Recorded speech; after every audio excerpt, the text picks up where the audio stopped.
What's up, guys? Welcome back to another episode of the pod, Cars and Cigars. So tonight, we got our boys here. I got my Uncle Sejo. I got my boy Bilbo. We're going to chop it up. I'm going to do a little introduction, what they drive, who they are, the whole nine. Bilbo, give us a little rundown on your current car, what you do for work, and stuff like that. All right, so I got a C6 Vet right now, Velocity Yellow, very nice. That's that good stuff. That's it, Shout out to Adam from Brooklyn Auto Sales for taking care of our boy. He got us that car right away, so. For sure. And, right now I'm selling some CNC machines and accessories, for all your metalworking needs. Sick. Very nice. Awesome. Sejo, what do you do for work? I'm a trade support engineer. I work at BNY Mellon. So you're rich, otherwise. Nope. I'm definitely the brokest guy there. He unplugs routers and puts them back in. He unplugs the mouse. When in doubt, reboot. That's it. Restart. So PC. I guess you can relate a lot to N54s. You shut it off, turn it back on, and everything resets itself. I think that's where the quote came from. Literally. So, all right. What'd you drive prior? Because you're a little out of the car game. You're shopping now currently for something new. But what'd you have before that? I had a Stage 3 Plus F80 M3, pure Stage 2, port injection, pretty much soup to nuts, everything. The only thing that was missing was a built motor. I had my fun at Pocono Raceway with the guys here for a couple seasons. Yep. Last event, almost killed my own nephew here, drifting out of the gate. But yeah, was able to steer clear away from him and the wall and kind of just said, you know what, let me step away for now and get a better car that's all-wheel drive instead of rear-wheel drive. G80. Yeah, I'm actually probably going to go to another, brand. Go to a little more. We'll get into that. We'll get into that in a little bit. He's an Audi fanboy. So, all right, you're. I'm sure a lot of people don't know, but you're building a new house. You're doing a new construction. Yep. So you're not really building a house. You're building a garage and then attaching a bedroom to it. Exactly. So give us a little breakdown of what's going on in the garage, because we kind of want to touch on like our business name, Dream Garage. So pretty much every guy, they want to walk into their garage and be like, yo, this is my dream garage. Like, this is what I've always wanted my garage to be. And that's kind of the vibe we try to give here. We have a lot of cool cars and stuff hanging out at the shop. So how are you building your garage at the house? So I kind of had to learn from what I had prior or what I currently have now. I'm in a pretty decent sized house, but it's a one-car garage that was pretty much at the fold the mirrors of my F80 just to kind of squeeze it in. So I was like, listen, the next house I have to have at least a minimum of a 3-car garage with 12-foot ceilings, be able to throw a lift in there, because I do like to do a lot of the work myself. Not that I don't trust my boy here to do the work. It's just I like to get my hands dirty. So Like any other enthusiast. Like we spoke. exactly. Like we spoke in the previous episodes, like DIY is the funnest way to really learn your car in and out. We're a shop, man. I can tell everybody under the sun, hey, bring it to me. But if you can do it, do it. Like it does not matter. Yep. You get more.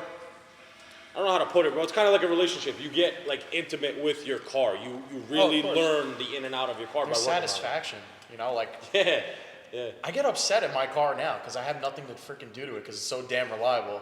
My N54 would don't jinx it, bro. Bro, my N54 would always break, but like after fixing it, you feel like the man. Oh yeah, like, sure. Oh my god, I can't believe I just fixed this. But it's like a never-ending cycle of just breaking, fixing. Yep. But that's kind of like the fun of being like a car guy, Like, oh yeah, for sure. You're wrenching. The bank account doesn't think it's fun, but I get what you're saying. Or the wife, yeah. But usually, once I break something, it's like, okay, I have nobody else to blame but myself. Sure. Yeah. But you know your little quirks in your car, what works, what doesn't work, what you need to fix, pretty much you learn everything on the forums, YouTube. Oh yeah, people that you know. I've been on the forums for 10 years, from anywhere More. from. I've been on the forums for 10 years. Easily. I'm just, I'm not trying to relieve. What cars did you have before? So, what was your first car and then leading up to? My first car, unfortunately, was an American car. It was a 95 Chevy Lumina LS. Damn, he said unfortunately. Unfortunately, my first car was an American car too. I feel ya. Wait, what'd you have? I had a 1996 Dodge Avenger. Oh wow. Oh god. Wow. Damn. Yeah. Okay. So I don't feel that bad. As I bad. guess. Yeah, as bad as you do. But yeah. So yeah, once I went from an American car, I went to my first Audi. Had the A4 B5 model. It was actually a garbage 2.8, 12 valve, You said it, not us. 185 all horsepower right there, naturally aspirated, All motor. all motor. Whole motor. You know, Scudder. 0 to 60 in 6 minutes type of deal. You know, actually did my first modifications on that car, doing straight pipe exhaust to the point where it was all drone and no go. And How old were you back then? 20s? 18, 18? 18 years old. You know, pretty much what I was able to afford. I had, dents all over the car. Couldn't Yeah, care but those less. are the best. You can park it wherever you want. Oh you don't yeah, have to worry I beat about it. But my best memories were actually in that car. Doing quattro drifting through snow. Didn't care if I hit curbs, whatever. It was just a blast. And then eventually got into the BMW game with I had a E90 330. Then moved myself up to 335. But now looking back, so Sure. let's take a break. Looking back, was that Audi a waste of money? Yes, but it did kind of give me the passion for other To build? cars. Yeah, to build, pretty much. Yeah, I've always had a lot of passion for anything that I got my hands into. From being an electrical engineer, or network engineer, to Cars, pretty much cars and everything else I do. I do tons of research and I like to do everything on my own. So I kind of went. Yeah, that but way. so we spoke about this on the last podcast, Sure. or the episode before. Okay. Buying the model that you want and kind of turning the model that you have into what you want. Is that kind of how you felt? Like you didn't have a B5 S4, you had a B5 A4. Right. Do you think all that money you dumped in that A4 was a waste of money that you should have just saved and bought an S4 from the jump, or you didn't really care? Well, at that point in time, it was a little different. I was a college student, so and I Yeah, was it's working harder. a part-time job. Making minimum wage. Yeah. For me to save up money to be able to purchase that type of, it was unforeseeable. So I kind of had to work. Work with what you had. Exactly. And that's half the wages for all the younger people out there. Oh, yeah, That's yeah, not yeah. I don't $15 an wanna do- hour. yeah, That's exactly. $7, $8 an hour. 725 right there. Yeah, literally. When I was working, Yeah. yeah. That's double. You got to work double just to make what someone makes now. Yeah, all my money kind of went to like computer equipment, so that was my real passion back then. It was modding PCs and stuff like that. So yeah, Still cars. is. Yeah, so I spent most of my money on that. But once I got a little bit older, had my own career, started making a little bit more money, started playing with a little bit more better toys, and got into it. Yeah, it all transpired. I mean, probably you saw the same thing for you too, right? Like with, starting with your Avenger, right? And then moving up to what? After that, I had a 03 Mustang Nice. GT. So stayed American for the first two cars, and then it all went downhill. What is that? The 2003 Mustang is what, a 4.3 or 4? It's a 4.6. 4.6. Okay. Yeah, because people think that it's like the 5.0, right? But it's not really a 5.0. Yeah, it's kind of like Shout out to Bobby. fancy motor. But that gen was the best, man. That 03, 04 Cobra, the Terminators, that shit is the sickest that's- Mustang of all time. I mean, what's what you want, right? It's always like the high trim that you want. It's the same Yeah. deal. Like all you have to settle for a GT, and then hopefully you get to Cobra. But just there's no replicating that car. Yeah. Start it up, the cam. Whoop, whoop, whoop, whoop. So, know? what do you drive now? What's your daily now? So I have a 4Runner now. Toyota 4Runner. Yo, what's done to it? Because I saw that thing whoop some ass last night. It's got that Magnuson supercharger on it right now. Oh, Really? Oh, shit. That thing is so sick. He actually raced the X5 like yours. So he has an X5 4.0, the B58. And so whatever, he was messing around. From a dig, yo, I was impressed. That 4Runner, boogies. What year is it? It's a 21.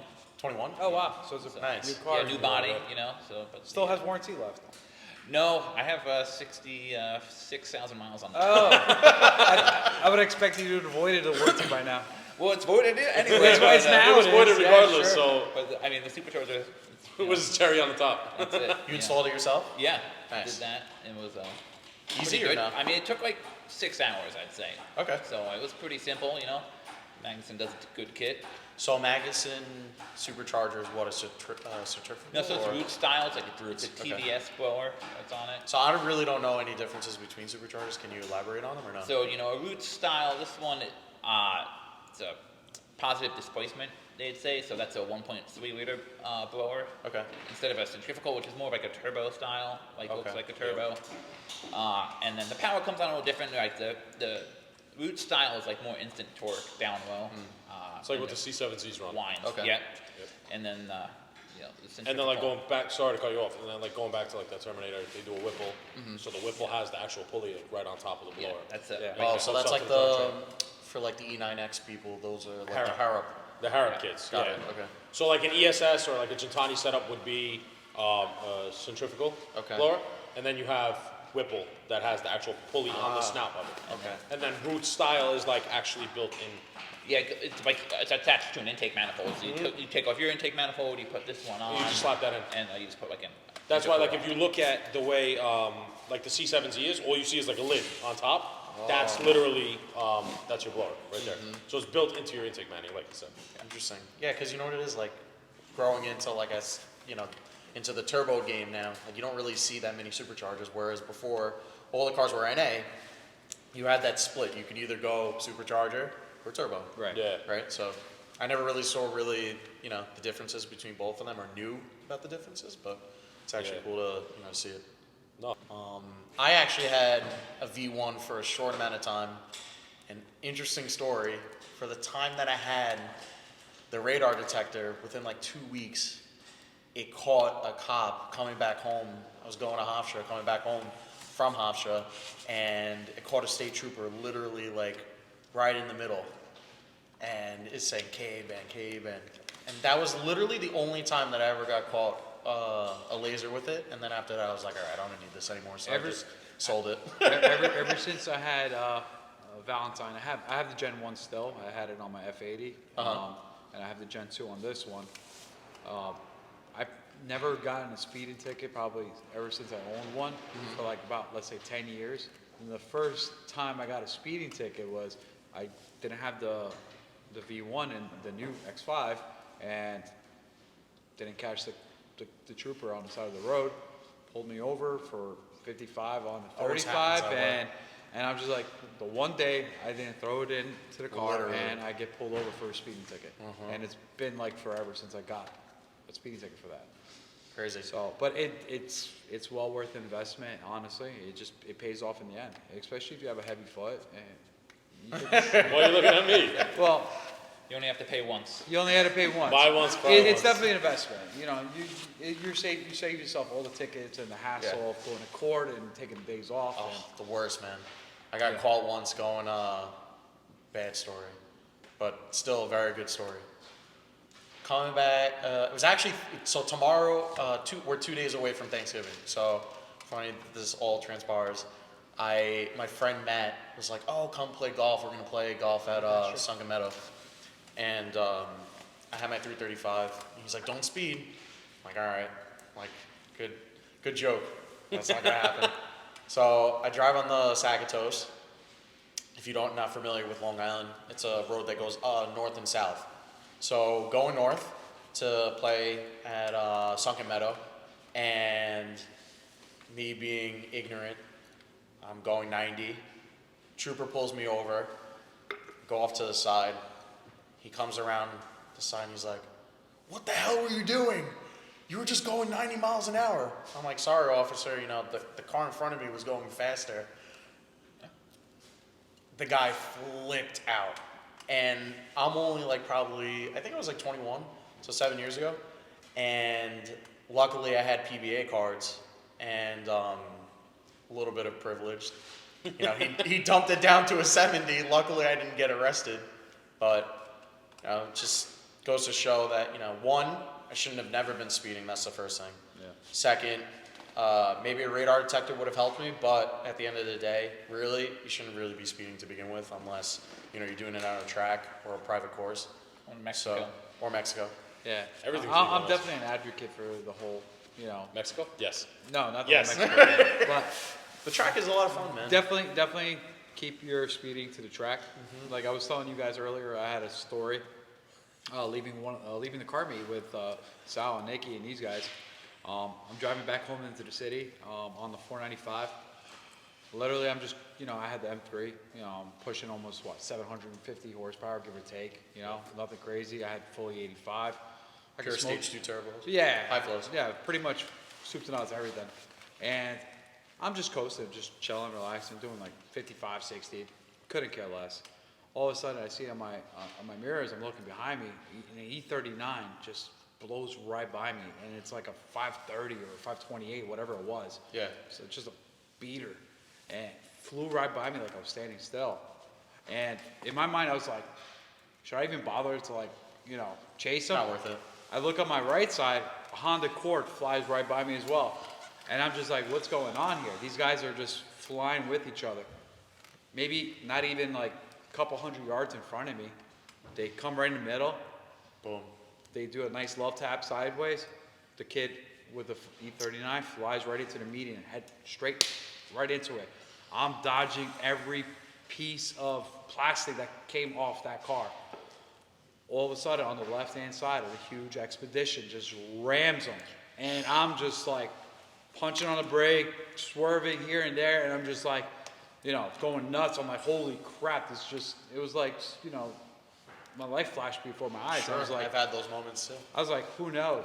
That Honda Accord pulled over to the side. It was some just young girl in there, just scared shitless or whatever happened. And I was like, that kid must have got hurt, And I was like, the first person I called was I actually called Sal. I was like, I didn't even call the cops. I'm like, somebody else is going to call. This is a big accident.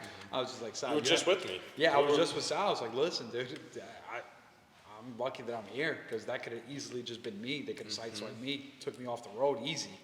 And, just by doing, speed limit, I was able to avoid a lot of, nonsense right there. So I was like, listen, you see right here, these young kids flying on the parkway, on the 495 or whatever, doing these insane speeds and thinking that every single road is their racetrack. And stuff like that can end a life. We've known a few people in our lives that, succumb to it. It's just what it is.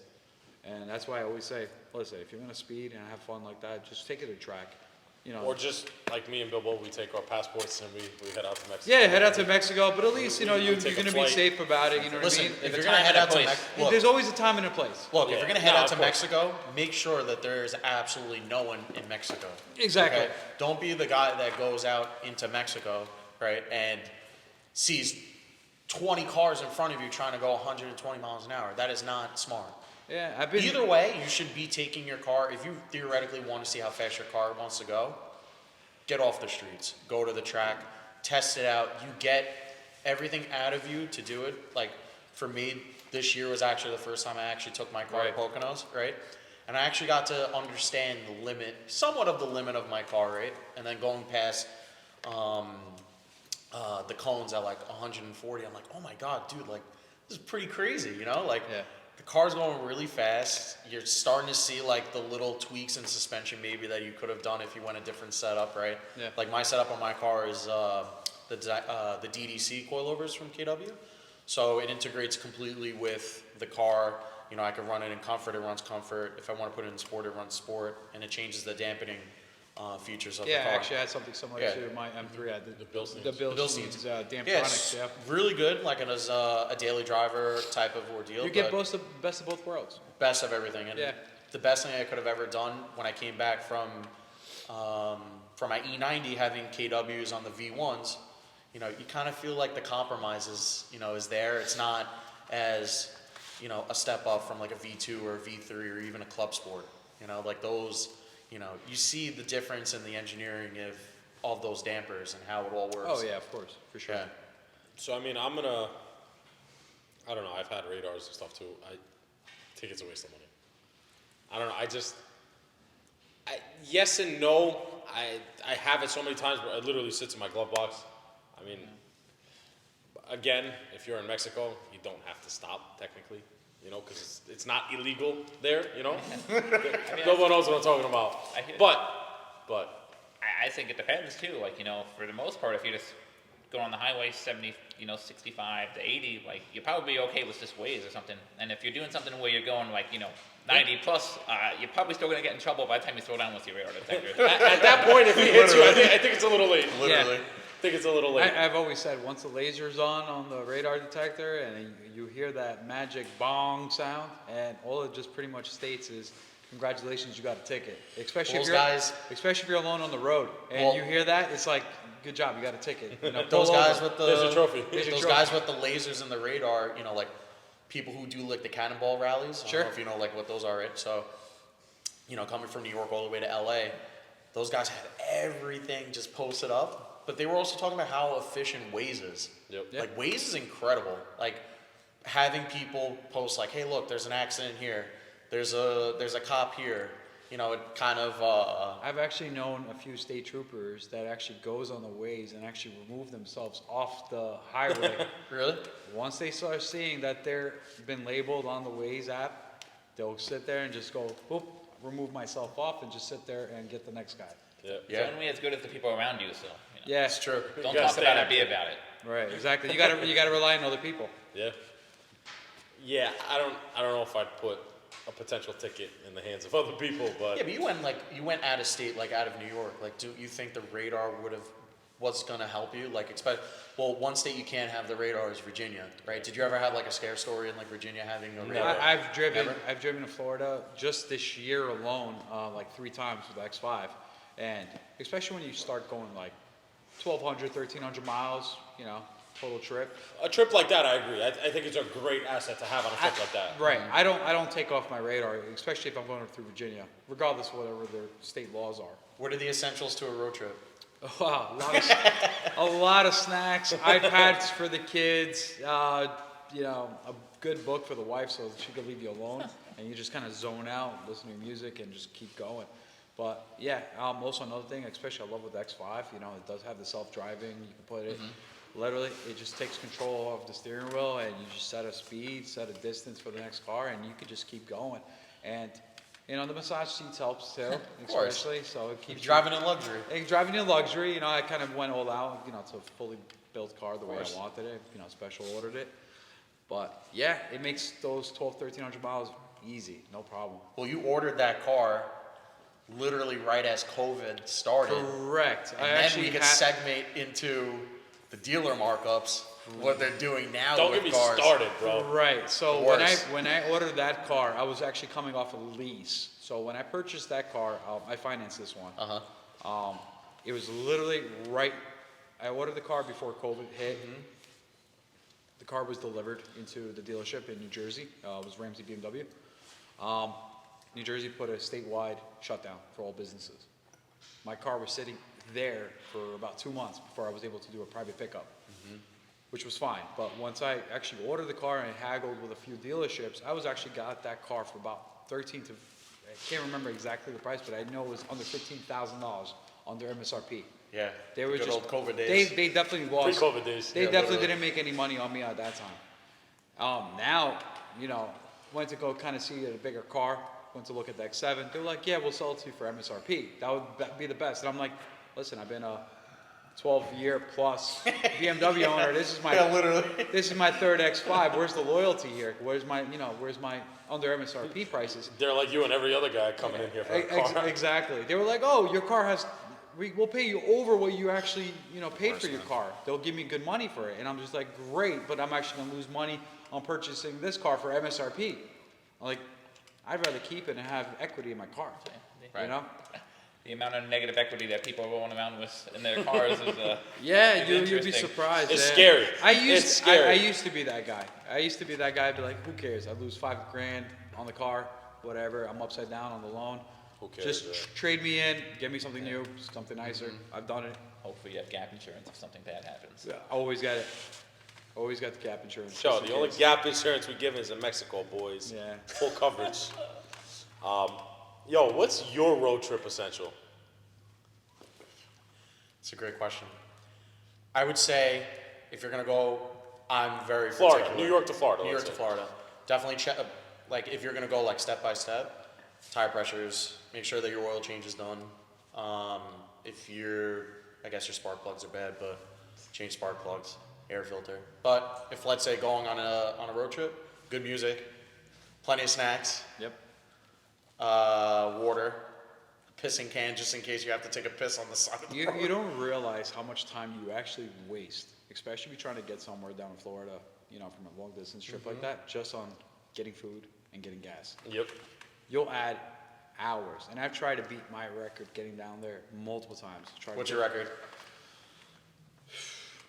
Before I had the new child, I think it was like 20 hours, give or take.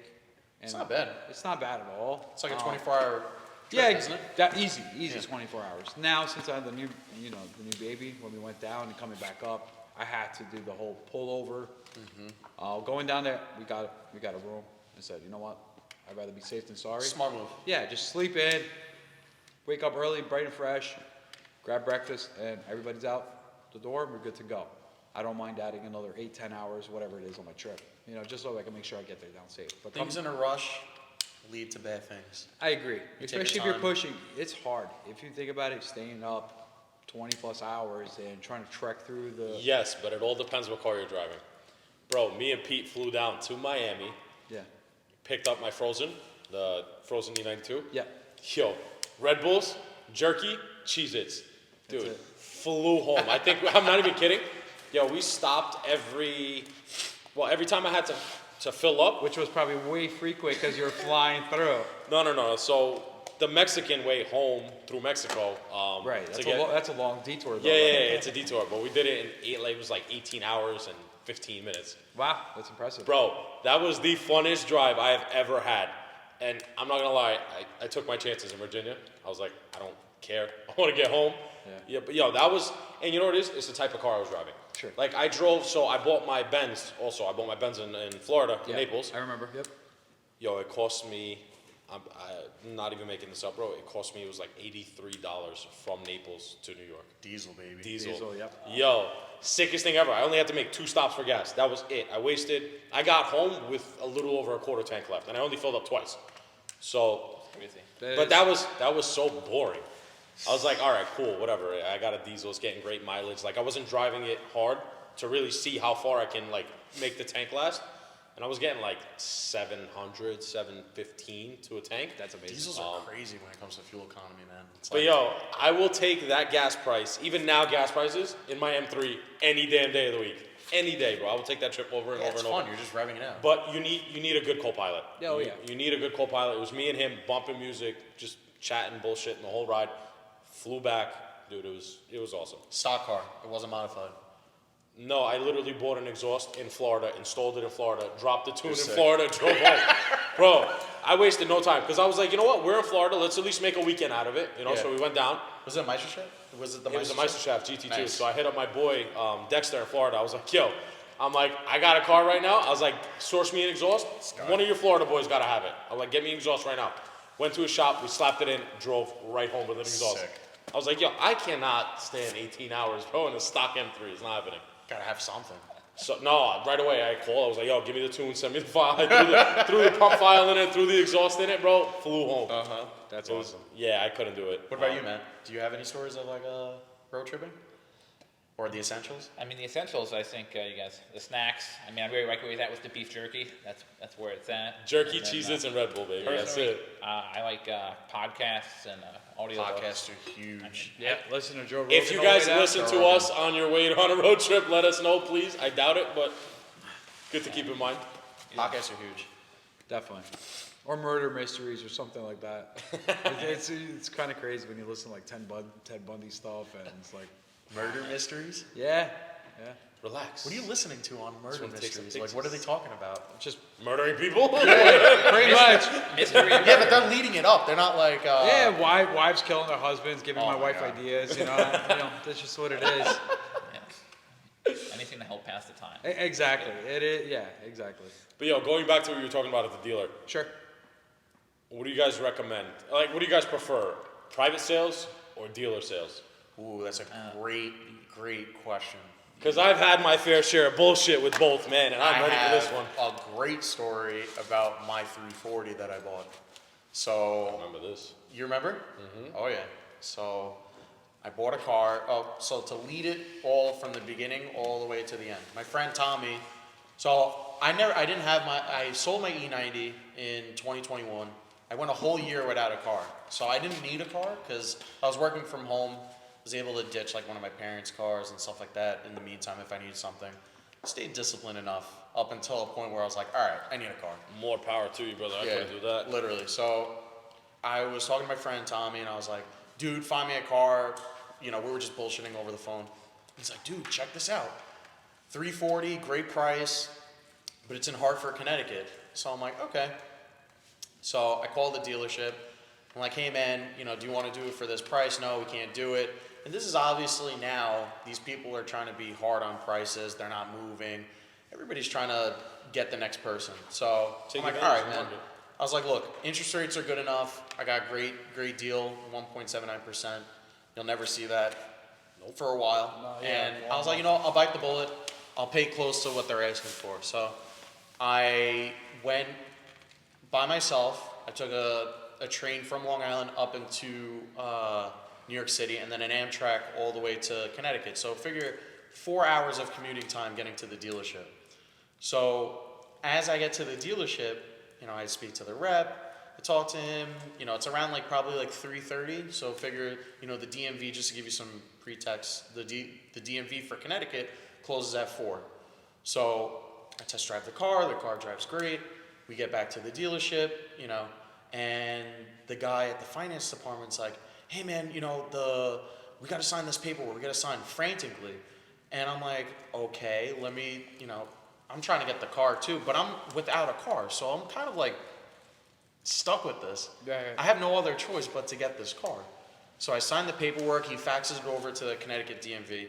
And he's like, hey man, I'm really sorry, but you know, I can't give you the car today. And I'm like, what do you mean? I gave you the certified check. I have proof of insurance. Why can't you give me the car? Throw dealer plates on it and let me go home with it. Like, or temp tags. Yeah. He couldn't even give me temp tags because he said that in Connecticut they have some sort of weird rule regarding personal property taxes. So every quarter in a New England state, you heard of That's you true. probably. My car's registered in Connecticut. So we'll get into this. So if you don't pay your taxes, okay, for a car that's still technically registered to the car, you can't register it to the new owner. So what happened was the car came into the dealership off a lease, the first owner. They didn't pay off the tax, and supposedly they couldn't register the car to me. And since it came through BMW Financial, not the dealership, there was a huge mistake that happened. But I gave this dealership almost a week lead time to get this car. It wasn't like, you know, Tomorrow, yeah. yeah, you know, there was plenty of time. So I was livid. I was like, this is ridiculous. I'm 4 hours away. What are you going to do for me? This, that. They refunded me the registration fees, everything. I took pictures of the whole entire car, make sure that everything was A-okay. And they were like, all right, we'll give you a loaner car and you could drive the loaner car home. We'll take your car and we'll drive it all the way to your house. We'll drop it off and we'll switch loaner cars. That's like perfect. That's actually a great deal, yeah. The story gets better. The story gets better. The guy comes with the car. I'm ecstatic. I just got the car. I'm texting Sal, everybody in the group chat. I'm like, dude, my car came. I'm really happy. You know, like that new car feeling, even though it's not a new car, but you know what I mean. Yeah. So New to you. New to me. Nighttime comes. I turn on the lights. I remember this. Me being a BMW guy, I know this. One of the lights is shooted straight down. I'm like, oh no, this is not good. So it's like a little light mist outside. I open up the hood. I know that there's two adjustments. There's one for the vertical and there's one for the horizontal. So I go on the vertical, but I'm looking at the headlight lenses and I'm like, oh my gosh, this doesn't say BMW LED. It says Hella. So I'm like, they replaced my headlight. Someone replaced it with an aftermarket. So I'm like, oh shit, this is not good. So I tried adjusting it to see if it worked. It wouldn't go up, and the light was a different tone than the regular LED light. Sure. So I emailed the guy at the BMW dealership, and I'm like, look, man, you brought me a car. It has a different light. I took pictures of the car. This is a very important lesson for anybody who's listening. Take pictures of your car if you're going to buy it, and make sure you have everything before you take delivery of something, because they'll be held accountable if you show proof that what the car you got was in their hands the way that you got it. So very important to take, your own evidence of things. And I threatened to, call BMW. I called BMW North America. I'm like, look, I bought this car from this dealership. This is the situation. They gave me a light that was crap. The light's pointing straight to the ground. This isn't safe. Sure. I can't drive a car like that. So they're like, no problem, Mr. Basulka. We'll take care of this if they can't take care of it. I'm like, perfect. Great. So I called the dealership. Luckily, they were able to handle it. I worked with my local dealership in Smithtown. But the bill was like $3,000 for a brand new headlight. Of course. So I had a brand new headlight. And Not your problem. Honestly, I would probably say that's probably one of my craziest car stories that probably happened to me. But over the course of like 2 weeks, I fixed the light, and then I had to go through buying the car. But yeah, I don't know how this all came together. But you kind of learn to take measures and to make sure that everything is in line to what you want to do, right? You have your backup plan. You make sure that everything falls together, and you have at the end of the day, you have something that you want. For sure. This is not going to be your first time or last time. No, not at all. But I mean, I think the important lesson is just to make sure you cover your ass, because theoretically, if I didn't take pictures or I didn't show anything, They would have been like, yeah, you did it. they would have been like, yeah, you did it. But I took pictures, I sent everything over. But yeah, man, I got lucky on that. And you got that car under what they were asking? Yeah, I got the car for 36. I got the car for 36,000, and then so I mean, and then gave it like a couple of weeks, and then I started modifying it. Got the exhaust. Once the mod That's block good is- restraint. He brought this car home. He's like, no, it's daily. I'm leaving the Literally. boat stock. Yeah. I was like, Nikki, do I have to set a timer? No, bro, I'm telling you, stock. A week later, can you give me downpipes and tune and an exhaust? And I might do coil. Next thing you know, we built the entire car in That's 2 weeks. That's pretty much just how it is. That's a I've good done, res- I've done that with all my cars. That's good restraint. I mean, Sal had the car and had an exhaust on the next day. I bought a brand new car, and then before I even picked it up, I had a nitrous kit and exhaust and drag radial sitting in my living room. There you So, go. I did Everyone's the different. same thing. Once I had the F80, I think you had it for a couple of days when you were bringing it back. I tuned it and everything. We tuned it, put the intake in it. Well, we all tuned it. Then we did the port injection later on. But Yep, yeah, that we was did after. turbos, coilovers, everything. Like literally, my living room was stocked with just stuff that was gonna go in the car. Then eventually I went into the trunk, and that was it. I was like, I gotta get it installed one of these days. And Literally. But I feel like that's my problem. Like, now, I don't know. I guess now, especially now that I have the shop, like, if I know I'm setting up a deal on a car, like, I have a little surprise. I'm sure you guys all saw my story. Every single car that I have in the fleet is for sale. I have something pretty sick coming. But, like, I know, like, if I'm dead set on something, like, there's no talking me out of it. I'm getting it, I already started ordering mods for the new toy. And then everyone's like, dude, what the hell are you doing? Like, you didn't even sell your cars to go buy that. But I'm like, yeah, it's happening anyway, so I might as well. Like, it makes no difference to me. I can't wait anymore. Like, my F80, I had the crank hub, like, already lined up, the whole night. I had everything down the road already lined up. Car wasn't even home. I brought the car home, and literally, I think it was that day. It was raining when I got home. I took it off the trailer, and I put HREs in the car. Same day. Like, it was not, so I host the Cars and Coffee also. My Cars and Coffee was the next morning. I brought the car home Saturday. Sunday was Cars and Coffee. I was there with full carbon and HREs in the car already. Like, We bought the cars around the same time. In May. we were like a week apart, I think. 2 weeks apart. Something, not even. But yeah, I don't know. I have no patience to wait no more. you ever done remember how me and you did that crazy deal with my car when it came to the wheels? Yes. Wait, what happened? So me and Sal was going back and forth. We're like, listen, I want some cool new wheels. It came with the competition 666s on them. Yeah. They're just big, wonky, a lot of spokes. Not a fan of them. Thin rubber. Yeah, you're gonna talk about 20s, rubber yeah. bands, right? So I was like, listen, I need I like the CS wheels. I like the 763Ms, Yeah. and I'm like, I love those wheels. I want to get those. All right, let's see if we can do kind of like a trade up, trade up progress and see how we can get there. He puts my wheels on the market. It's some kid from I don't even know where it was. I think it was South Jersey. South Jersey, South Jersey. bumblefuck, all the way down deep. This kid came. I was away. I was in Pennsylvania, Poconos or something. Yeah. Like I was with the family doing a family trip. So I told Sal. I'm like, yo, open your garage. I'm coming to get the car right now. So I told the kid, I'm like, listen, if you want these wheels so bad, because he was gonna come visit his girlfriend or something in Long Island. So he was like, he wanted to get this deal done. He wanted to buy my wheels, swap them with his stock 18s. You trade me those 18s, and then go on his merry way. Give me like $2,500 or whatever. Something like that, yeah. Whatever it was. And I was like, oh yeah, but you got to pay Sal for his time. If he's gonna come and pick up my car remember that. and go to the shop and do for his time, he's got to take off work, some nonsense I would say. The guy's like, sure, I'll pay for his time, whatever it is. Okay. I was like, Sal, you want to make a couple $100 easy, whatever it is? I forgot what it was, like $150. You want to make it? It wasn't even that. It was just making the deal happen so we can get the wheels. Right. So he came, threw me the stock wheels, threw $2,500, and off he went.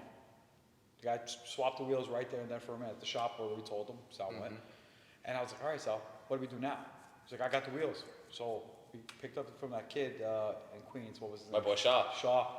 So I was like, listen, I want to buy the wheels. He's like, yeah, sure. It was like $3,000.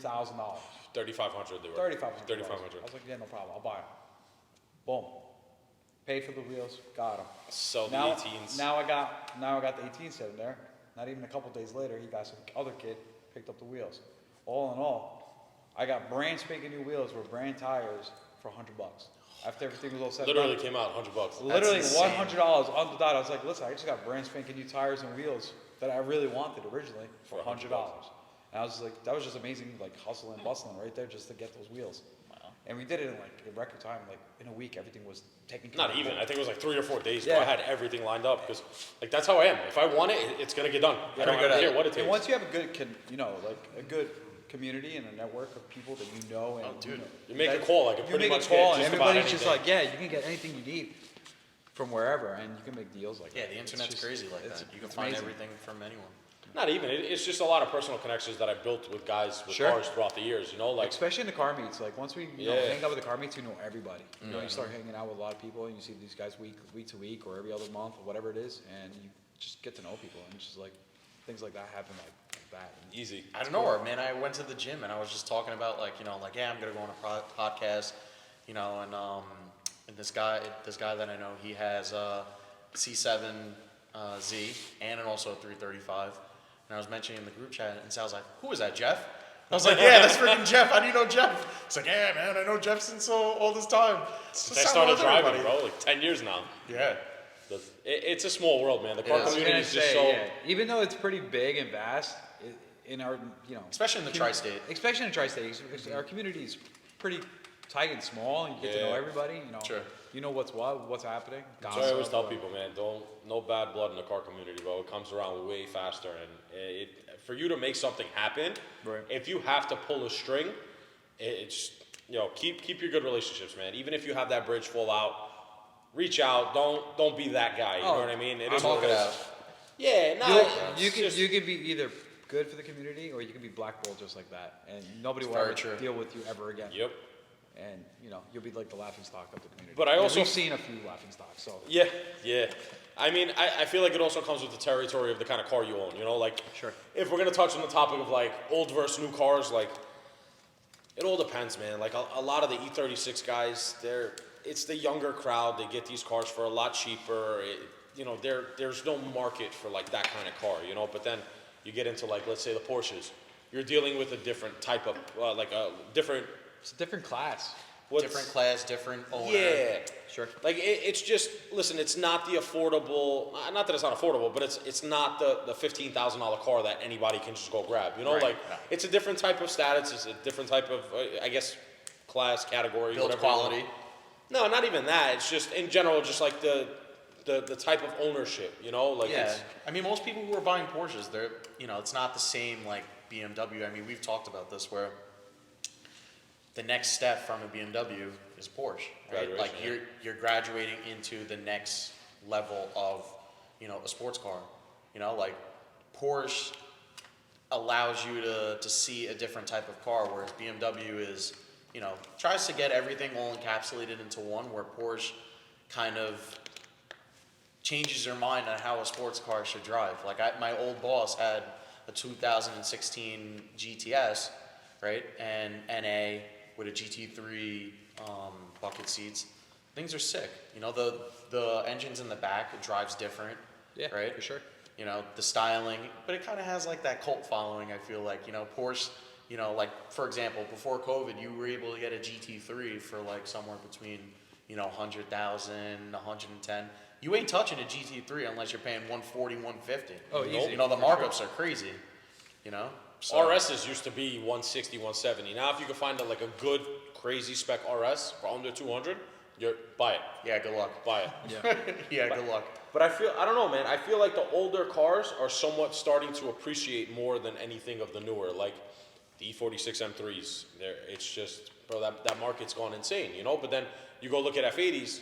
All right, yes, the individual cars have the value and stuff, but I don't know. I think it's I don't know, supply how and old- demand. Yeah, that too. Right. I feel like nostalgia is definitely going to come into play, especially let's Big say, time. right now all the old school guys would be like, oh, I remember when the E36 came out, or or the E46. And it's like that was their dream car.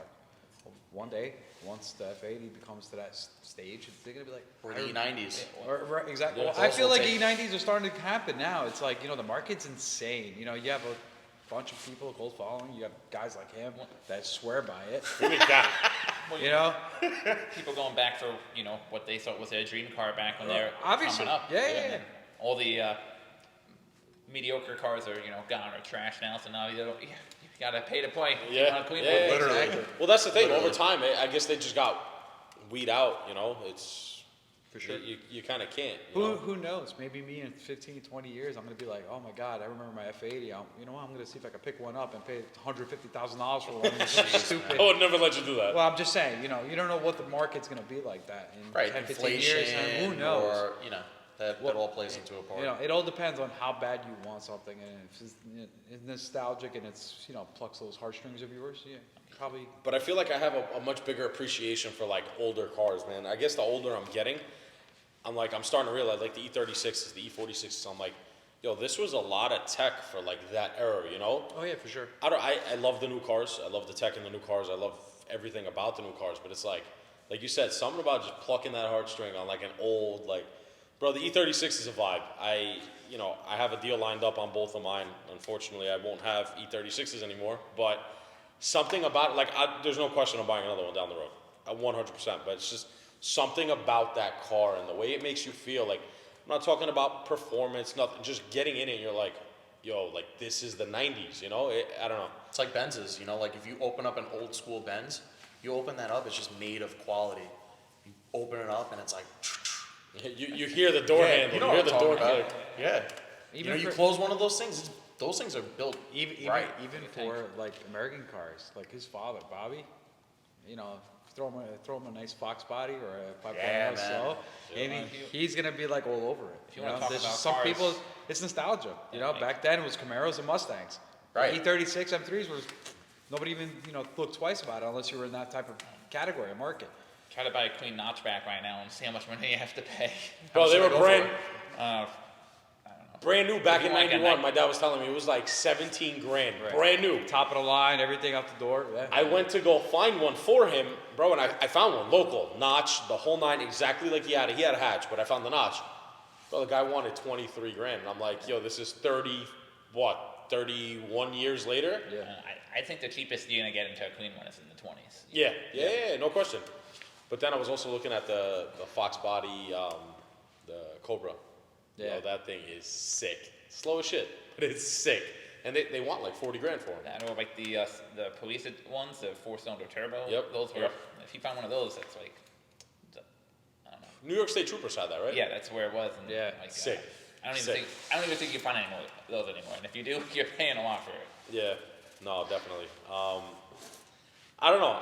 I'm really starting to appreciate older cars more. The new stuff, it's cool, but it's getting very fake. There's no, I don't know, man. I say this every podcast. I get in my F80, and it feels like a video game. I'm not a fan. It's not my kind of car. I don't like it. You're missing out. Give me a What do you mean? I'm G, missing out. I bro. have it, but it's there's a lot more technology and nannies and stuff that you can't Oh, turn yeah, off. You for sure. can't, and Electric the old stuff steering. is old wrong, or it's even harder to modify a new car. It's getting tougher every day. Definitely getting tougher. That's for sure. I mean, they're making them a lot faster stock, but it's still different Right. than doing the work yourself. Now, or let's getting say, something done. let's say for instance, on the BMW side, if you go to the G80, you gotta unlock the ECU. It's not like it's plug and play anymore. But it's like a $3,500 process too, bro. It's Right. like $3,000 to unlock. It's also expensive, then something goes wrong, and you just took this very expensive car, and now maybe you have no protection if you mess Paperweight. up. yeah, paperweight. Exactly. But it's so funny. Like I was driving the F80 the other day. I forgot where I went. I don't know. I probably took it shopping because it's the daily. But Sure. I jumped in my E92 and I put it in reverse.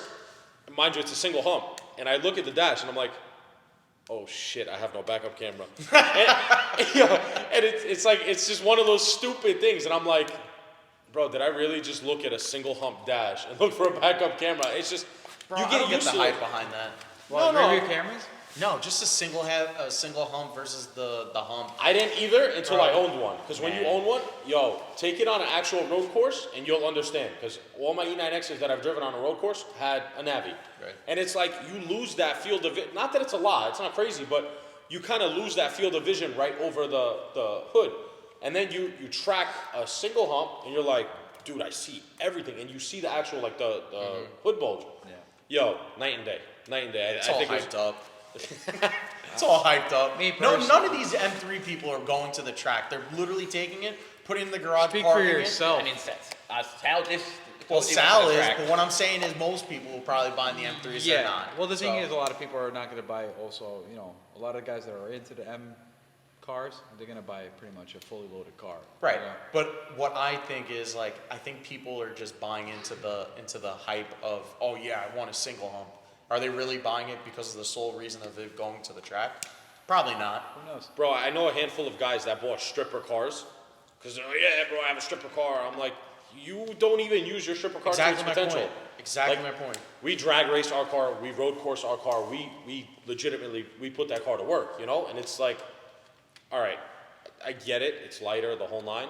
But at the end of the day, it's kind of one of those all right, I wouldn't mind having a Navi in this thing. When I'm not racing it, it's like, it's nice, but it really makes you appreciate car for car more. That's kind of why, old versus new. I kind of like the old, man. You have more attachment, more connection with the car, more driver feel with the car. You talked about it last time. We've talked about this privately. How like an E92 or an E90 M3 with a sunroof versus a carbon roof, right? Sure. How cool is it when you just pop up the sunroof? It's incredible. That's part of the reason why I'm such a sucker for my E36 because it makes all the power I want it to make. It's fast, but then it's like, if I just want to go for a cruise, I just pop it open. And the best part is, it makes you go back to your roots. Like you really appreciate where you came from in the car game because it's like, I gotta fold the seat, I gotta reach in the back, I gotta smack it with my hand, pop the little rear quarter windows, and I'm like, but then I get in the E46 and I'm like, all right, it opens. I'm like, this is not fun. I want it to be an inconvenience, because then when it's done and I'm in it and I'm driving, I'm like, this shit is awesome. Yeah. I don't know, it's different. You hear the wind fluttering in the back. That's also because you're not driving it every day, so you don't have to do that day. Exactly, by day. You just- exactly. Yeah, Yeah. You have the vet. I mean, you could take. You have a Targa, right? Yeah, Targa tops. Yeah. Take that off. I mean, honestly, why GM did not want to put that in the Z06 is beyond me because it's probably the coolest feature of the car. Yeah. Oh yeah. Well, they did that with the C7. I think a Yeah. C7 you could do a Targa. They're finding a way Yeah. And that's a manual way, right? Like you would have to pull out the top, Yeah, Yeah, I mean, you gotta it's just unhatch it. unhatch it, right, Yeah. and pop it in. that, and then it goes in the trunk, built Right. into a little thing. And How stays- how often do you actually do that? Well, You bought the bought it car at a cold time. Cold time, but I've already took it off 4 times. Any time it was above 55 degrees, I was taking that off. Yeah. There you Yo, go. do you feel the cold when it's off, or is it like a convertible where it kind of just blows If you over? go up the windows, you don't really feel it, but once the windows are down, it gets a little. Yo, Blasting. I just feel that it's a sort of like a nuisance. I'm the opposite of you guys. Yeah, because you like the tech, you like the whole. I love I'm that. all about tech and all that stuff, and all my cars Nerd. except for the F80, all have sunroofs. But the thing is, I was always like, oh, it's cool, it's got a sunroof or a moonroof, and I'm like, this one's got the panoramic. But how often do I actually use it? Never. Really? Never. I've always used I'm it. the opposite. I never Never. opened my sunroof, my my sunshade. I'll tell you. My sunshade is always closed. I'm like, I find it's like once you pop it open, it's like all this light coming in. I'm like, like a vampire. I'm like, too much light. I don't need it. I want it dark, you know? Nah, you see, I don't know. Sunroof, people laugh at me. I will literally have like the window open or crack with the sunroof open, heated seats on, foot heat blasting, bro. Like it's boiling in the car, but sunroof's got to be open. If I have it, I use it all the time, bro. All the time. What do you feel about tints? All my cars always have tints. Let me tell you one thing. I love them because for the privacy, you know. Pick your boogers. Pick my boogers, sure. Temperature control in the car. Only thing I can't stand about it is literally driving at night. I love that. I'm always that guy. Once I live in Astoria, so I'm always, there's a lot of turns, tight turns. People always walking on the streets, especially at night. Roll the windows. I have to roll the windows down just so I can make sure I don't kill somebody. Roll the windows down. Because I can't see them because it's pretty dark on my side, and I'm like, damn, I gotta turn. You go with the music too, so you It's like can going see. in reverse. Always, I gotta lower down the music so I can see better. You know, if that makes any sense. But yeah, That's so true. Helps your vision. yeah, helps my vision. Especially Lower when I'm the trying music. to find an address. I'm like, I gotta lower this down. I gotta see. Guys, stop talking. Nah, But I yeah, don't know. that's my only downfall. I feel like some cars need to go fishbowl. Like if you have a car that like has a sick interior, fishbowl. But it's like the nostalgia too. Like on the older cars, like the E46s, E36s, you couldn't pay me to tint that car. Yeah. It's just I don't know. I feel like it's period. Again, I'm on the other side. I couldn't care less what everybody wants to see. I'm tinting it so nobody can see anything that's inside that car. But then again, your car progression was always different. You never owned a car and said, "Oh, I'm buying like right now." You're not gonna go back and buy a B5 S4. Like you. I would love to. You would. We talked about this. That is definitely, like I said, like Sal's is for the E36 and the junky 90s. It's the but, unicorn. Right? But my nostalgia car would be a B5 S4. Soup to nuts. I would do everything to it. That would be my dream car. You should keep it like that. Don't buy it, just be disappointed. Sorry, yeah, exactly. Right, but I've switched cars like on the way. I never kept cars longer than 2-3 years ever. Sheesh. If I could keep a car for 2-3 years, Yeah, bro, well, I'd actually have some extra cash laying around. Yeah, that's true. The longest car you had was the white E92, right? We had that car for 4 years, bro. The fact that we had it for 4 years actually blew my mind. But no, like going back to what you were saying, you were always getting rid of one car to get into something newer. You were always trading up for the newest version of that car. Exactly. I think I did the opposite. I went up to a point till I got what I wanted as far as new went. Yeah. And then I started buying everything old. Like I went, a bunch of E9Xs, yada yada, so on and so forth, E92 M3s. And then I kind of hit that peak. And then like the newest car that I bought was an F80. And then I'm like, all right, cool. I have it. I don't care for it. And then I went and I bought an E36, E46, another E36. Like I went backwards because I really wanted those cars. I didn't really care to. Don't get me wrong. Yes, I really want a G80. They're sick, the whole nine. But like, I don't care for it. You tell me right now, like, hey, go buy a G80. I'm gonna get one anyways. But it's like, I'd rather go buy like 5 E36s and just have them all. Dude, when I went in Scudder's car, the G80 impressed me so much of how well that car is engineered. Because it does everything. Everything. Yeah. It drives so nice. Like, It's all-wheel drive. It's fast. it's so comfy. sick. Interior's awesome. That's definitely one of the front- cars I'm the actually front- even considering. Yeah, I hated it. Once it front came grille? out, I said, I love the front. this is the I like it most too. backwards thing BMW's ever done. This is complete trash, the way they did it.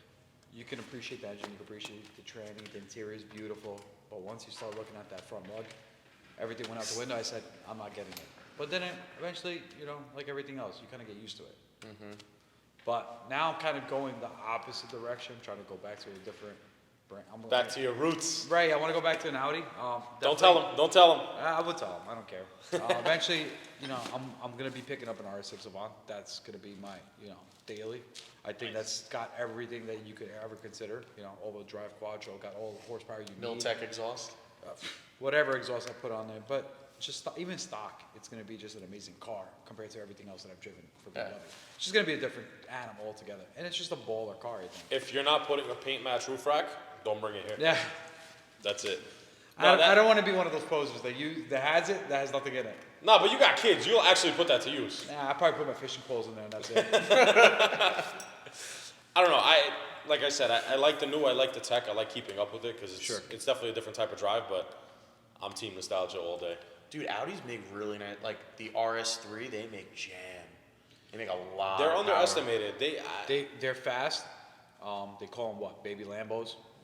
I'm not a fan of them. You know, just I don't think it's not for me. I don't think it's that special anymore. Yeah, Like, you know, because like, everybody how many- outdid How many them. do you see? You know, I don't know. Like it used to be, you know, you saw like an RS Audi. You know. yeah, That was like, oh shit. that's a you big know. deal, right? Especially Yeah, back then, it was like the RS4. When the RS4 came out, and it was in the B7 or B6. It's like those oval tips, and you're like, oh. You're like, Yeah, oh, this is a V8, special 4.2, version. yeah. Yeah, 4.2 liter V8. You're High like, wow, revving. this is a special car. You don't see many of them. Now it's like, all right, there's an RS3, RS4, RS5, 6, 7.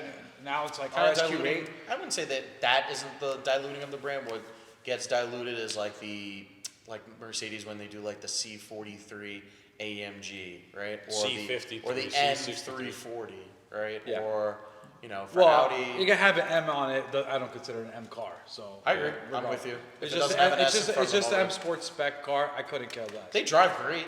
You can't say that I'm not they don't, knocking it. but it's a not an M great car. It's a great car for what Right. it is. But if I honestly, you know, for some people, it's going to be the best car they'll get. Sure. And have it's I applaud you. Get it, mod it, have fun with it. Right. Great.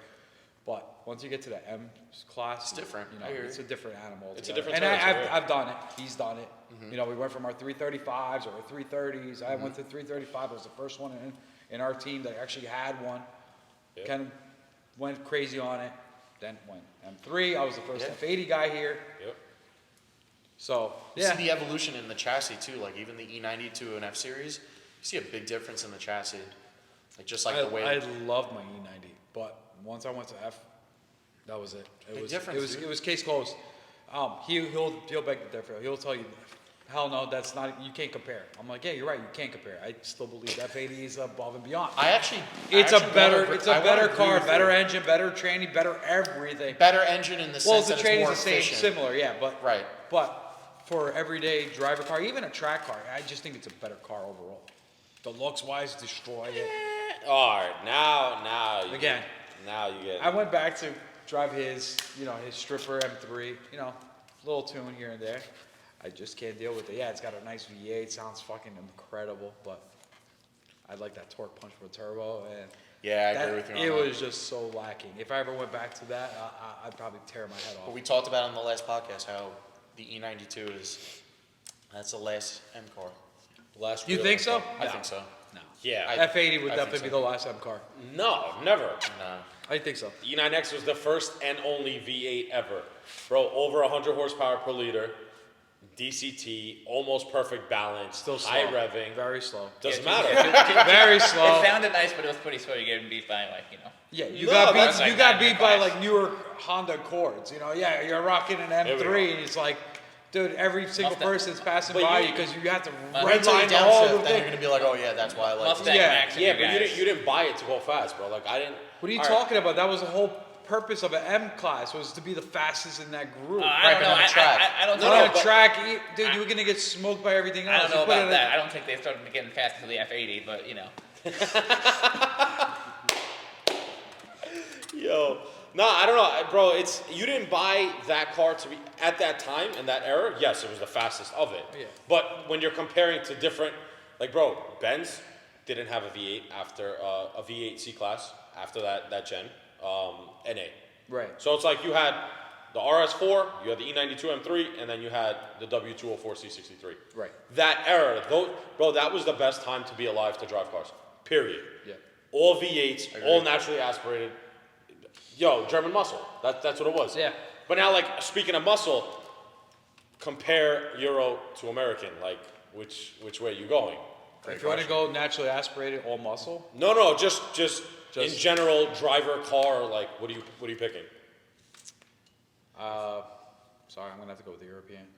No, I agree. I agree. I'm not disagreeing because then it's like, what are you really But I- comparing to? A Vet, a Viper, a Mustang. That- You talk about the top of the classes. If money wasn't an option and just for drivability, I'd be in a Viper. The thing So is, sick. yeah, that's a head turner in every way possible. Sorry. Or dead. I don't know, because you're in a Viper. Huh? Exactly, right? It's a thing that's gonna kill you. But the thing is, unfortunately, there's vets everywhere. Everywhere you look, there's a vet. You know, Just like Vipers, just you, like you don't BMWs. see much often. No, Tell but him that. I don't know. I just feel like both do what they do so well. Like the LSs and the LTs, can't beat And it. it's Bro. hard to, yeah. I mean, you know what Chevy can do good with the Corvette is like They let they out make the- it, you know, pretty quick, and they get good gas mileage doing it, and they don't have, they're not that bad handling, but you know. Which one? The definitely- Vet? A Vet. Yeah, of course. But, like, Listen, I have all respect for Vets. I haven't actually had a chance to drive one of any version. I would like to and see, you know, if my mind changes on that. That's my bias, right? Like I've only been used to European cars, Right. so I really don't know how an American car might feel. Have you driven any? So what's your take on it? Because I know that you have a Vet. Have you driven any European cars, and then what's your thought on a European versus an American car? So I had E36, and then my brother had E39, 5 Series, 540 that I drove a lot back then, and I guess it would say really what you're trying to do, like, you know, if a true driver's car, like where you want to just, you know, cruise around and, you know, like Your you know, spirited driver. Yeah, like, you know, I think a European car, you know, beats it out, but like, you know. Driving a big V8 and just like, you know, hitting it and it spinning, you know, it's just Yeah. fun. You know? I know. It brings That's a smile true. to your face, you know. So like I feel like that's what's missing. I've had Euro cars my whole life. That's literally all I've known is BMW, you know. But then I've driven so many Vets. I've driven your Vet. I've driven the customer C6, and the customer with the Z06. He was like, "Don't take me out on a ride in the car if you're not gonna rip on it." I'm like, dude, I don't beat on customers' car. Like, I'm just not like that. I don't want to do that. I'll go buy it, beat on it, and then sell it just to prove a point. But he's like, no. He's like, drive it. He's like, I don't know. I didn't really feel too comfortable. And then he's like, let's go. I was like, all right, fine. Yo, and I just started slamming gears in the C6. And that was actually the night that you came. So this is how this all played out. The customer took me out with his Vet. He drove it, and then he's like, all right, you drive it now. He's like, drive it the way I drove it. I was like, all right, whatever, fine. So I drove it. Bro, I came back with the biggest smile on my face, and he was here. So he was here with Chris hanging out at the shop. He just bought his car and he brought it in. Bro, but listen to this. So I come back with this customer's Z06, and he's like, yo, I want one. And he didn't even drive it, no nothing. He just heard the cam chopping away. He's like, I want one. Yo, we gave Adam a ring.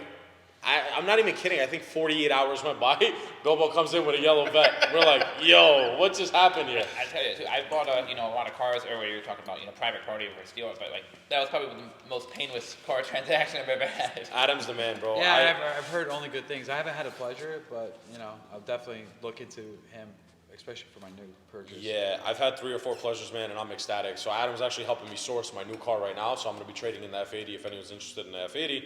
It's more than likely going to be going to Brooklyn Auto because he's helping me with a new one. So, but it's painless, man. I call him, hey, I want this and this. He calls me back in 5 hours. Hey, I got it. Come pick it up. I'm like, hey, sweet. I don't like waiting, you know? Yeah. The searching process for me, it kind of like kills part of the fun if I got to sit for a year and search for a car. Like at that point, I don't want it. I want something else, you know? But he makes it so easy, bro. He just makes it super easy. But I don't know. I've yet to have the pleasure to own a Vet. I'm a diehard Vet guy, and I've never had one. I really want one. But I think I got to go with like a C7Z.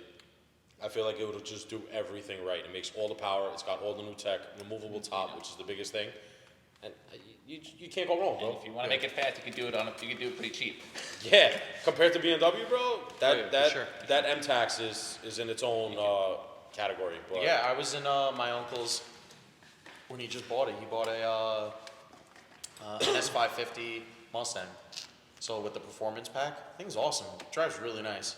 I was surprised by Mustang, like when they went to like a true strut and spring. independent rear. Yeah, independent rear. It drives really well. I was impressed by it. Big leaf spring fan. You're a big leaf freak, yeah. So the customer warned me about that. He's like, yo, just be careful. He's like, if you're driving fast and you hit a bump, he's like, the car will literally pick up and just like levitate Really? into another lane. I'm like, nah, bro, what the hell is this guy talking about? Yo, I'm slamming second, slamming third. At that point in Mexico, in third gear, I'm at like probably $115. So Something you're like going pretty fast since first gear. It was 60, so. yeah, you know, so like I wasn't really revving it out totally, but like I was giving it the beans, you know. Yeah, you were having fun. Yeah. And I hit a bump in the road, and the car literally picked me up and put me over, and I was like, oh shit. I'm like, it's probably time for me to slow down a little bit. It's kind of like a solid rear car. You know, if you ever drove like an older Mustang, something with Yeah. a solid rear, where it kind of distributes over a little bit when you hit the bump. Yeah, But yeah. if you know about it, you know. This shit like They do the conversions though. Yeah. You could do a conversion to it. Do you see a big Lot of- difference in it? Yeah, I'm planning on doing the coilover conversion in the back. So how do you have to? Do you know like how it all comes together? Like you obviously you take out the. You spring. just remove that rear spring and then you install coilovers. That's it. And that's it. Pretty Wow. quick. Yeah. it's actually a pretty very simple conversion. A lot of people are like, oh my god, I can change everything. Owning, And everything on the car is pretty simple. owning both types of cars from different, continents, obviously. Which one do you think is actually the easiest to work on? To be honest, I think the Corvette's pretty easy to work on. Right. There's a lot of room in there. Yeah. A lot of resources out there on the forums and stuff. Cause it's been out for a while, so you can find out all the knowledge. And I the, think, the community's tight knit as That's well, it. right? I mean, these guys, banged out a set of headers on it. A few hours. So. The engine bay is this big and the engine is this big, but it makes that much power. I love it. Yeah, no, that job was super easy, man. Headers were done in 3-4 hours, and that was us having drinks, hanging out. It was a good time. It was a good time, but I don't know. I don't know. I really want to own an American car one day, just to say I owned it, I guess. I'm a big sucker for like the CTSV, just because I like sedans. Sick car. Especially the wagon, man. Yeah, it's a 4-door vet. We you know? see them all the time in Poconos, and those things are just flying. They sound so sick. They sound amazing. There was one guy that came with a CTSV. We had the blower right out of the hood, and I was just like, Jeez. I remember "This that. thing is chopping like crazy." My car was, pretty much straight piped all the way from the downpipe down, and my car was obnoxiously loud. He could tell you that. Very loud. Very loud, and I was like, I can't even hear my car. This thing is behind me chopping along, and I'm just like, wow, my ears are bleeding. As soon as he got up to the line, he was out like a bat out of hell. He was flying. He was doing what? In the 190s, 195 on a trap? Something ridiculous. 190? Oh yeah, easy. He was But probably. this thing was probably making the 15. He had a parachute on the back for sake. You know what I mean? I'm like, this guy is moving. There's no games. Yeah, he was. This guy was like, old school American guy. Yeah. 70-year-old, maybe man. I forgot who it was there. That's The line. BMW. Boy. Yeah. Boom. Throw that European shit in the garbage. You know what it is. This is called All American. All motor. Growing motor. years. Oh yeah. So I guess the general consensus, Euro. Right. I think I could change to American. I think With the give- proper car. I think give it some time. I think the C8 will be a very good option later on once they get to the right prices. You're gonna get a lot of car. for C8s that. are the mid-engine, right? Yes. Yeah. Not a fan of the looks. I'd rather I actually I'd like rather the go looks. with the gen earlier, the C7s, and just Yeah. have like a Z06. think you gotta Because wait I a just little think that's. Yeah. Huh? The Wait Z06 a is little while, looking. maybe it'll grow on you like the. But think Possible. about Yeah, it. you're right. You could definitely probably, grow on me. Think But about I it. feel like, Yeah. the best version that they've created by looks by far was the C7. Because it's like a supercar, bro. When it first came out, I was like, this thing looks like a Ferrari. Yeah, It's yeah. lights, everything. I'm like, this thing is beautiful. Like, how can they actually make this better? Well, in my opinion, they didn't. Yeah. They kind of went back a little bit. And I think actually that's a lot- disagree with you. I think You they. think it- you I think at the C8 they made it. The they engineering elevated aspect of themselves. it's phenomenal. I thought They that's went cool. away. They went away from the traditional Corvette, and they listened to the European people, and they're like, all right, we need to make a rear-engine car, and this will set it apart from previous gen Corvettes. Well, it wouldn't be listening to European car for the rear. We don't have. Well, any. well, we don't they- have many at all. Well, look at the No. Well, I think European. He means like in the general, Ferraris, like Lamborghini, Ferrari, the- Porsche. you know what I mean? Right. Yeah, because look at the Z06. It's a flat plane crank, right? What do you think about that? I 'Cause think how do you feel? they made it attainable, a supercar for the masses. Oh, yeah, And for they- sure. For anybody who has jean shorts and New Balances, here's your yeah, shot. if you like. I like think mowing your lawn, I think they actually Budweiser. I think they actually throw that into the car. Do a starter pack. Yeah, it's a starter pack. Once you buy the car, they throw New Balances in there. Yo, you go to the Chevy jacket. dealer. Here's your New Balance gift card as a gift. Welcome to the club, guy. Yeah, and, you know what they say. Yeah, bro, the C8 Z06 is actually really catching my eye. I'm not a big fan of the tails. I never was, and like the square tips they had on the regular one. wing. The wing looks weird. Looks wonky. The wing actually adds something because if you look at like the regular C8, like the rear is like it just looks so squished. It looks Yeah, like an yeah, Impala in the back for me. But now with the wing, I feel like it made it a little bigger, like it gives it something to go off of. Honestly, that's all stock, right? We don't do stock here. Once, You know what I mean? no, he's got a point. Right? Square exhaust tips, who cares? You're going to strip that out probably the next day and put a real exhaust on it. Yeah. The wing, you probably swap it out with something else that fits your needs. You know, a lot of things are going to get changed. Yeah, I guess true, but also, it's not like the vet's always going to look like a vet. Right. They're not doing too much on the besides the wheels and exhaust. Like you're not changing the way it looks that much. Yeah, Yeah. Not like some of the other cars where you can drastically change things. like the C8 side profile, front, sucker. Love that car, bro. I think it's gorgeous. But then I bring it right to the back, and I'm like, I'm not I agree. feeling it, They bro. messed up the rear. Yeah, I don't know why. I'm just not feeling They it. went I like the old school quad tip exhaust right in the middle. That's classic Corvette. Yeah, You yeah, see it that's- from a mile away, you know what it is. You know? I got fooled by a C8 Corvette. I thought for a second it was a McLaren. I really did. I got messed up real bad. I was think like, you need to go back to class. yeah, that was bad, dude. Need some glasses, At nigga. least I'm honest. You need to I get looked at it. glasses and actually learn your cars. I looked at it and I was like, damn. I don't know this if I thing- ever- Yo, this McLaren looks sick. I'm like, oh my god, that's a C8 Corvette. That's why a it whole looks lot sick. of America. I mean, Yeah. even though McLaren's, I don't know. I think that'd be my pick if I were to pick A car? a super I car. love McLarens. A 720, a 765. I- Just sick cars. If I'm going McLaren, bro, it's 600 LT. No question. Really? No question. Yeah, I would probably do the 675. I like the little bit different look of that. I don't like the front of it. It's not the front, the It's rear of it, more- I meant to say. The rear as well. I like the front of it because it's like more the classic style. So the McLaren. Senna has the same front as a 720. Correct. Yeah. Just a little bit built up, different with beefed up. Beefed Yep. up, yeah, definitely for sure. But yeah, the 675 has got a special place in my heart. I think. You know, I always just talked about it. That would have been one of my other cars I was thinking about getting. What do they run for? How much are they around? Well, the Do you know? market, the way the What, market. 675? 675 around 180, 200s. Something like that. Yeah. Something like that. The market's changed a lot for a lot of cars. What used to be 150, 160, now it's 200 plus. You don't even know Right, what it yeah, is. yeah. You know, like I can't even tell you what a Porsche 911 Turbo goes for now because it's such a wide range. Sure.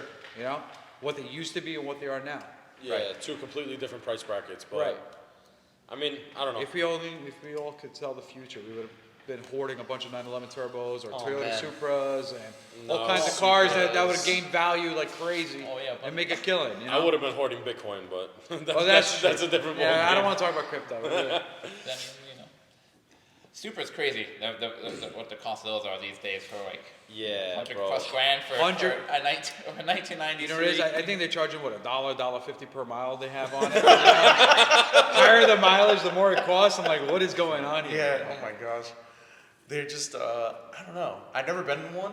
The outside looks sick. It's like the It's very fighter jet inside. That's Yeah. I don't know. Like I'm not crazy about. I love the way the car 2J, looks. bro. The 2J Yeah, is glorious. the interior kills me They though, man. made It's like interiors nice in 90 Japanese cars. They were all driver centric. I They agree. all looked like that RX-7. I actually had a RX-7, few, yeah. I actually had a few friends in high school. GTR, They were, like- rocking out Toyota Supras with automatics back then, and they were buying them for like dirt. You know, they were you couldn't give them away.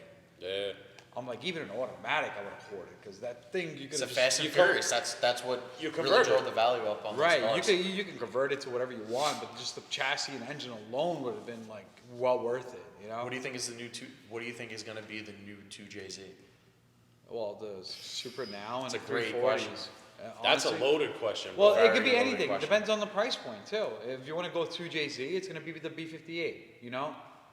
Or you could say maybe even if you give it a little bit more time, the S58 I think might be. the S58, next. I consider that a little bit more higher, maybe.